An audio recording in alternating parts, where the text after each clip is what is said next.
করে অফিসটাকে এখানে প্র্যাকটিস করে আগে তো করছে, আগে বিকালে করতো, আগে বিকালে করছে 5টার সময়, তো 2:30টায় অফিস শেষ করে 5টায় করে। অফিসে হাইলি ইরেগুলার বেলা করতে 4-5 বার মানে উপজেলা হেলথ কমপ্লেক্সের যে অফিসার ইউএসএফিও উনি ওকে শোকজ করেছে, শোকজের চিঠিও দিয়ে গেছে। মানে সে কেয়ার করে না চাকরি, এখানে এসে প্র্যাকটিস করে। আর ক্লিনিকের মালিক ওনারা ওনার রেজিগনেশন অ্যাকসেপ্ট হয়েছে কিনা ওটা না দেখে ওনাদেরকে কাজ করতে দিচ্ছে অনেক দিন। আর উনি যে রেজিগনেশন দিয়েছে এটি যে ফেক লেটার, সে পোস্টে পাঠিয়েছে বলতেছে, কিন্তু পোস্টে রেজিস্টার এডি করে পাঠাবে। Resignation is very important thing. Resignation acceptance letter নিয়ে বাইরে একজন কাজ করতে পারে সরকারি কর্ম, সেটা ওনার কাছে ইম্পর্টেন্ট।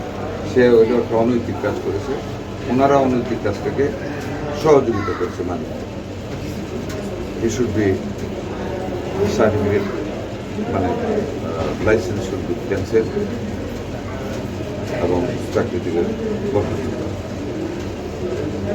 নিয়ম মাফিক যেটা বিধি মোতাবেক যেটা করা যাবে, এই যে বিধিতে আগে করে বরখাস্ত করতে হবে আর লাইসেন্স তুলে করতে হবে। একটু আগে যেটা করেছি জি বিএমডিসি নোটিফাই করলে বিএমডিসি করবে, আগে যেটা আমরা করেছি পটুয়াখালীতে ওই রকম। আর মালিকদের ব্যাপারে আপনাদের প্যানেলাইজ করবে আর মনে হয় দেখি ম্যাজিস্ট্রেটটা কী বলে, আমি ওইটি কথা